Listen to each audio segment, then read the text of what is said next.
Berberahlah Syekh Ibn Athaillah. Sebahagian daripada tanda matinya hati itu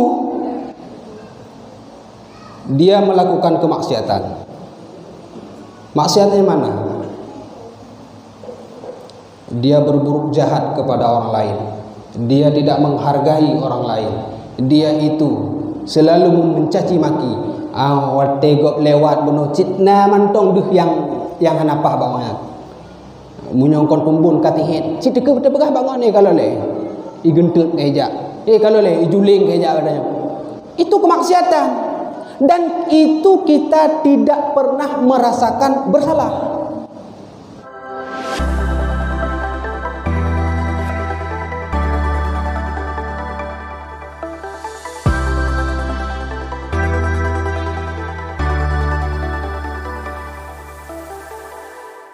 Nahmaduka ya man awdahta lana ahda subul al-hidayah wa awdahta an basairina ghishawatil ghiwayah wa nusalli ala man arsaltahu syahidan wa mubashiran wa nadhira wa da'iyan illallahi biiznihi sirajan munira wa ala alihi wa sahbihi ajma'in wa man tabi'ahum ila yaumiddin. Wa qala Allah ta'ala fil Qur'anil Karim Bismillahirrahmanirrahim Khatamallahu ala qulubihim wa ala sam'ihim wa ala absarihim ghishawatun wa lahum 'adzabun 'adzim. Shadaqallahul 'adzim. Segala jenis puji mari kegedanyo sama-sama terpuji Allah Subhanahu wa taala yang tahu oleh Allah yang geberi kesehatan, rahmat dan karunia kepada Gedanyo Bandung, sehingga dengan nikmat itu kita dapat berhadir untuk melaksanakan kewajiban yang telah diwajibkan oleh Allah Subhanahu wa taala. Salawat dan salam kepada baginda Nabi Muhammad sallallahu alaihi wasallam yang mana oleh beliau sebagai panutan, yang mana oleh beliau yang telah mendidik baik zahir maupun batin umat pada masa itu hingga sampai sekarang ini, juga kepada keluarganya dan sahabat Rasulullah yang telah membantu perjuangan Rasulullah untuk menegakkan kalimah La ilaha illallah Muhammad Rasulullah. Doa restu Gedanyo Bandung kepada para alim ulama, mutaqaddimin mutaakhirin, tabar keduanya sisi Allah Subhanahu wa taala. Kata-kata kemuliaan ulun tuan yang kamu muliakan Abu selaku pimpinan pesantren di dalam kampungnya dan seluruh gure-gure yang berhadir di bawah yang berbahagianya, dan terkhusus untuk imumsi, khatib, bila dan pengurus masjid, dan yang kamu hormati Bapak Kesi, Tuha Pet, Tuha Lapan, Ketua Pemuda, dan yang teristimewa untuk bapak-bapak yang telah berhadir pada huro yang berbahagianya. Jadi segala jiun pegahabang huronyo hana beradab ulun tuan karena niba uro yang berbahagianyo ulun tuan pegaba dilike ayah-ayah dan gure-gure yang lebih alim, yang lebih mengetahui, yang lebih awai hudib daripada ulun tuan. Walaupun demikian, oleh pihak pengurus masjid kagak undang ulun tuan untuk menyampaikan, untuk silaturahmi, juga untuk sama-sama kita memperbaiki diri sendiri. Maka di dalam halnya niat ulun tuan niba uro yang berbahagianyo bukan untuk mengajari, bukan untuk mendidik, tetapi kita sama-sama memperbaiki diri sendiri, bagaimana ke depannya kita yang lebih baik melalui kalam hikmah yang ditulis oleh Syekh Ibnu Athaillah As-Sakandari rahimahullahu taala. Di dalam kitabnya beliau berkata, min alamati mauti qalbi huzni ala ma fataka minal muwafaqah wa tarkun nadami ala ma fa'altahu minaz zalat. Syekh Ibnu Athaillah berkata di dalam kitabnya, sebahagian daripada tanda matinya hati itu tatkala dia itu berbuat kemaksiatan, dia tidak pernah merasa bersalah, dan tatkala dia meninggalkan ibadah, hatinya tak pernah menyesal. Jadi ini adalah salah satu hikmah kalam beliau yang kena geken bagetanyo, yang bahwa hudibnyo berpasang-pasangan, nauro na malam, na belen na bintang dan sebagainya. Begitu juga dengan kita, ada zahir, ada batin. Dan ada juga beliau ingin menggambarkan kepada kita yang bahwa bukan jasad kita saja yang mati. Apabila jasad kita itu mati, terpisahnya nyawa daripada tubuh kita, maka tatkala itu kita menjadi mayat, dimandikan, dikuburkan, selesai. Di sini Syekh Ibnu Athaillah ingin mengatakan kepada kita yang bahwa hati itu juga mati. Hati itu juga bisa merasakan kematian. Hati yang baik ataupun hati yang hidup ataupun batin yang hidup adalah hati yang di dalam hatinya tidak ada kesombongan, tidak ada kesyirikan, tidak ada iri, dengki, ujub, ria dan sebagainya. Itu adalah hati yang baik. Hatinya itu sudah merasakan keikhlasan, sudah merasakan di dalam ibadahnya itu kekhusyukan, dia sudah merasakan tawadhu dan sebagainya. Itu adalah hati yang baik. Itu adalah hati yang hidup. Akan tetapi hati yang mati adalah hati yang kotor, yang di dalam hatinya si bengih ke mentong, yang dalam hatinya yang na sombong, lun kon kaji kaya jadi mangak ku dudut anak, lun kon kaji ke pak kecil mangat ku pelaji kenyo, lun kon kaji ke tungkimum lagi nyo, lun kaji kenyo. Kesombongan itu ada. Itu jadi efek daripada ataupun dampak daripada batin kita itu mati, dampaknya sangat besar kepada akhlak gedanya.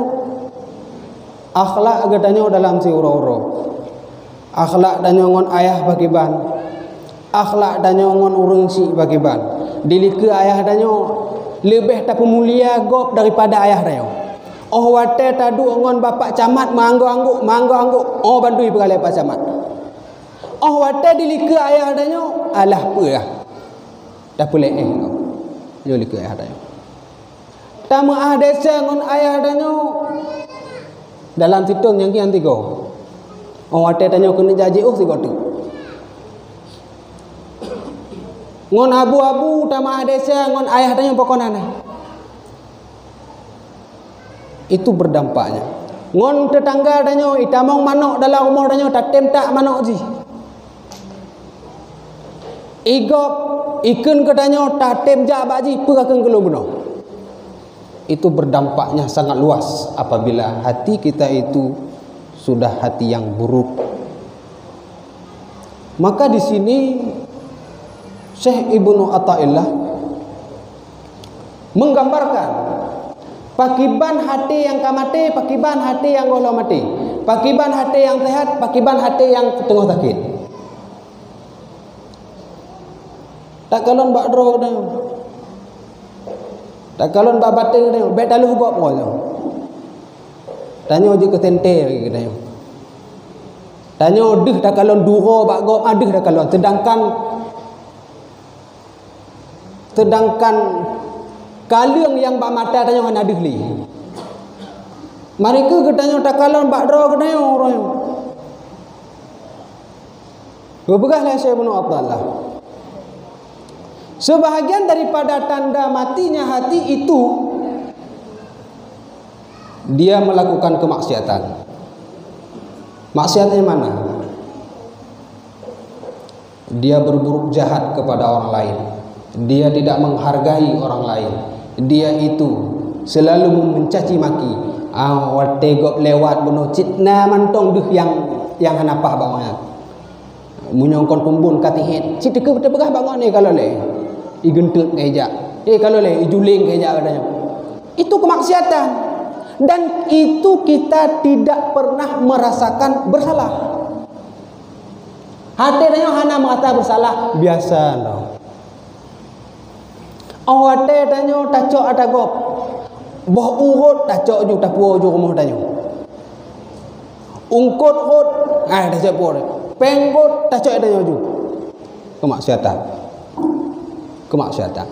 Tamu tang hana tabayu dan sebagainya. Kita tidak merasa bersalah.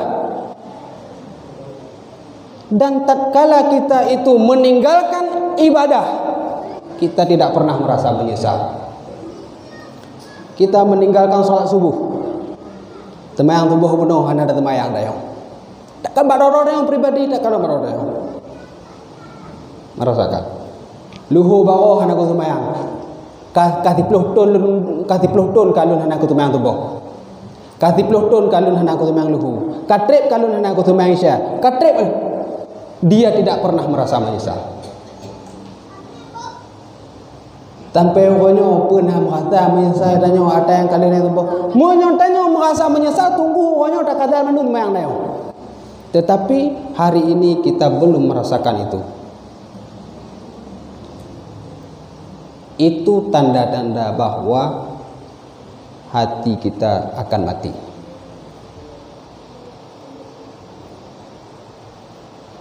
Mati hati beda dengan mati jasad. Kalau matinya hati terputus hubungan dengan Allah Subhanahu wa taala, maka kita sudah mengetahui hati itu juga bisa mati. Maka oleh karena itu getanyo perbaiki diri getanyo perbaiki hati getanyo. Lagi ku pegah le ulama, pegah le ulama sufi. Jangan kalian meninggalkan berzikir sekalipun hati kalian itu belum hadir. Jangan meninggalkan amalan kebaikan sekalipun hati kalian itu belum ikhlas. Jangan meninggalkan ibadah sekalipun hati kalian itu belum khusyuk. Itu obatnya. Obat hati nakeh Getanyo berzikir kepada Allah Subhanahu wa taala. Hati danyo buno tengah puto dak. Hati getanyo buno tengah brok dak. Tengah sakit dak. Cuman jasad getanyo tehat. Dah jauh belang. Dah cemato, dah temula. Tetapi hati getanyo buno hana pernah merasakan kenikmatan. Hati getanyo hana pernah merasakan ketenangan. Dan tidak merasakan keberadaan Allah saja getanyo. Maka oleh para ulama tasawuf, mereka itu selalu menasihati umatnya agar umat itu terus mengingat Allah, berzikir, ubat hati Allah Allah, la ilaha illallah, berzikir, supaya hati katanya bisa udip demah. Yang kedua, hanajir tanya tak tinggalkan ibadah-ibadah. Sekalipun hati katanya benar tengah datang mayang Allahu Akbar, menang Allah Akbar dalam belang hati katanya. Hati katanya ka dalam lampu sawit, hati katanya ka kena hati katanya benar tingat kan hati katanya benar tingat ke. Walaupun demikian, ibadah-ibadah itu jangan pernah kita tinggalkan. Kalau katanya tak tinggal ada yang modelnya, maka hati katanya makin kuto.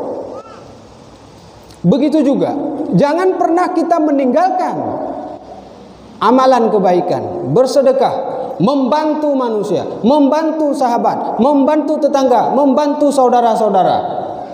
Anak aja tak tinggal, walaupun katanya kau dalam ikhlas. Nyawa kena, bapak kasih, kena je ke kisi. Tahun 2022, tahun 2020 tengok. Nyawa kena kutumbang peng ba masjid bela. Walaupun untuk katanya hana ikhlas juga go, hana ikhlas juga bantu go, mantong mengharap imbalan, mantong mengharap apa yang harus tergalon. Walaupun begitu, kita jangan pernah meninggalkannya. Itu. Dan obat yang selanjutnya adalah kita harus majlis ta'lim, menuntut ilmu, jangan menuntut ilmu. Terutama kita harus ada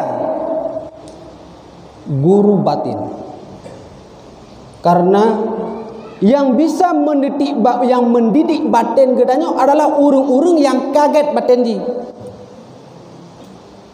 Batin itu tidak bisa diajari oleh ilmu. Hana bisa katanya tamu kuno batin katanya sombong.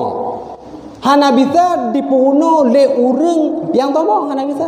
Walaupun iji malim, walaupun ini yang putuh ke kitab. Tetapi apabila orang tersebut tidak memiliki sifat kasih sayang kepada umat, masih memiliki sifat sombong, dia itu tidak bisa mengajari dan mendidik batin seseorang. Yang bisa mendidik batin adalah orang yang sudah paham mengenai batin.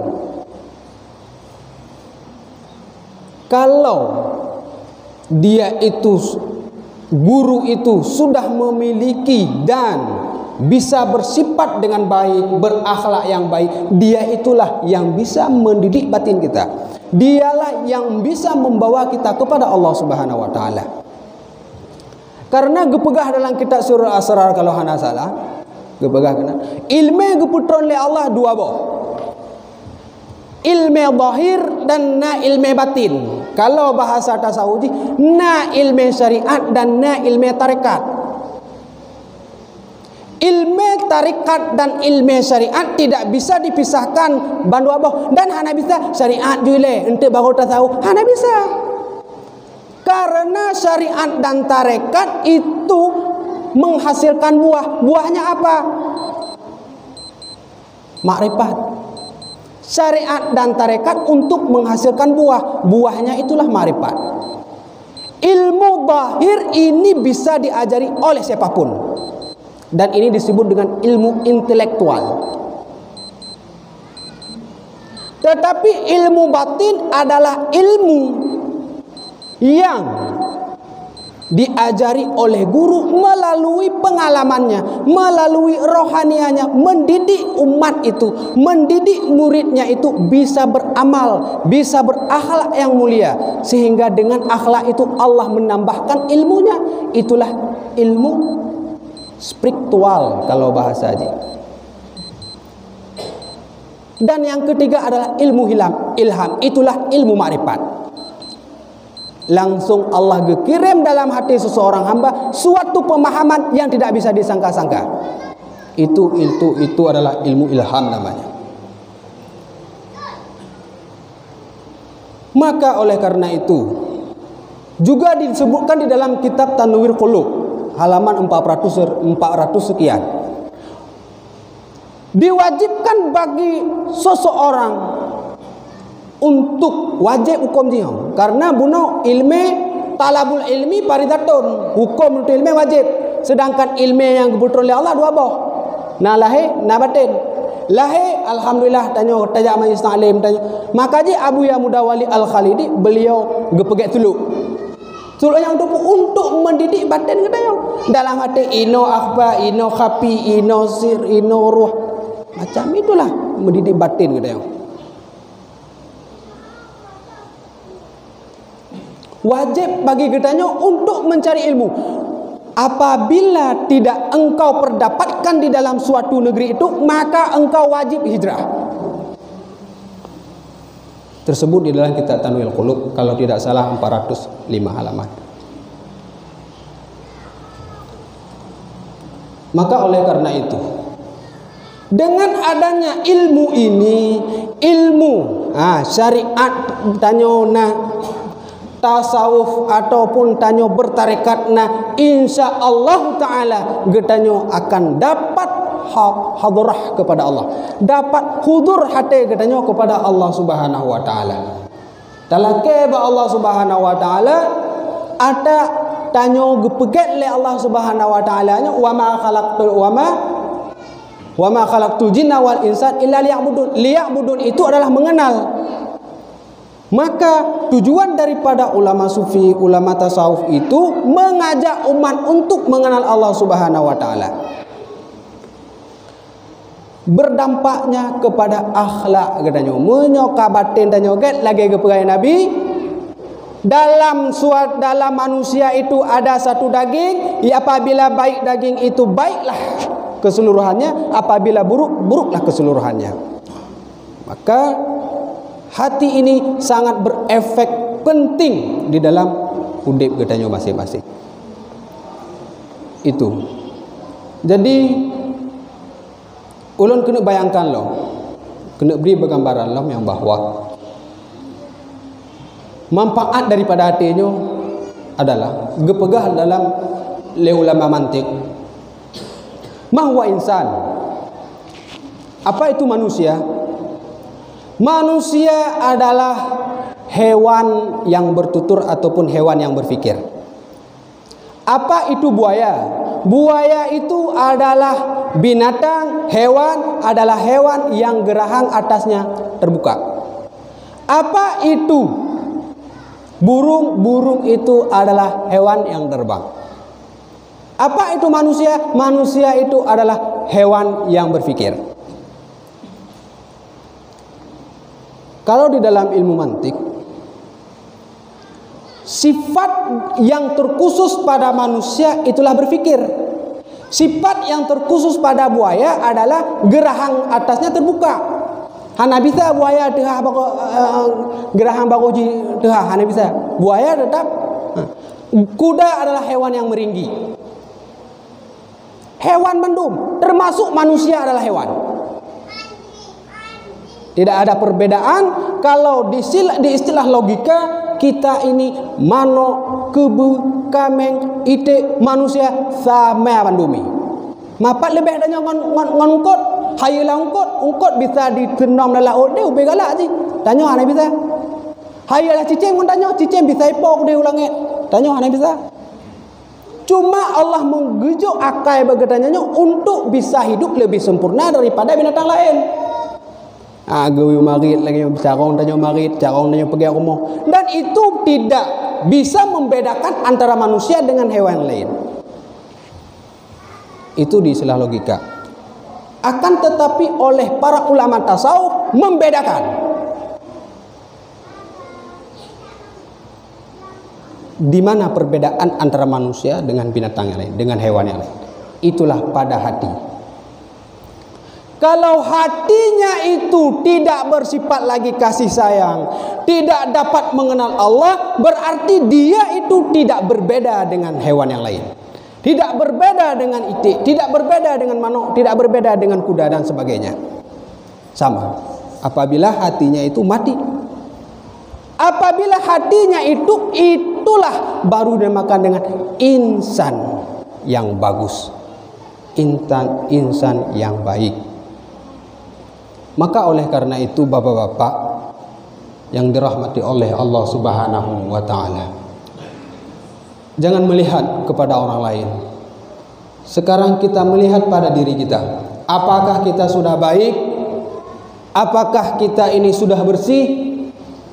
Apakah kita ini sudah, hati kita sudah hidup? Oh wate tasamayang cit Allah tingat khusyuk. Oh wate tanya tatulung keluarga kita, tatulung dia ka ikhlas. Karena tawadhu, ikhlas, khusyuk adalah sifat hati yang sempurna. Kalau hana lomnyan berarti hati kita mantong tengah sakit. Munyo tengah sakit, mereka kita tapu ubat sama-sama. Ayo belajar. Ayo belajar. Ugonyo ayah-ayah lebih paham. Semayangnya wajib. Bandu dia lupa wajib semayang. Tetapi tanya megalak je dengan semayangnya. Pakon? Itulah batin yang mantong. Batin yang mantong kuto sehingga berdampak kepada akhlak. Juga kita memperbagusi, mendidik generasi-generasi ke depan agar generasi-generasi yang dalam keluarga katanya ku ampusakum wa ahlikum nara bisa membawa kita. Apabila kita ini tidak sampai kepada Allah, dialah yang akan membawa kita kepada Allah Subhanahu wa ta'ala. Barangkali hanya inilah yang dapat kami sampaikan, dan saya yakin ini sangat kurang dan ini sungguh tidak beradab. Tetapi yakinlah niat saya watelun ibuno kalun pegah niat lun adalah bukan untuk mengajari, bukan apa-apa, tetapi tanya otak kalun tanya termasuk ulun tuan pribadi. Cuma sekian yang dapat ulun sampaikan. Ulun laki rakyat dan maaf. Mari kita tanya otak tamong dalam dua rukun khutbah.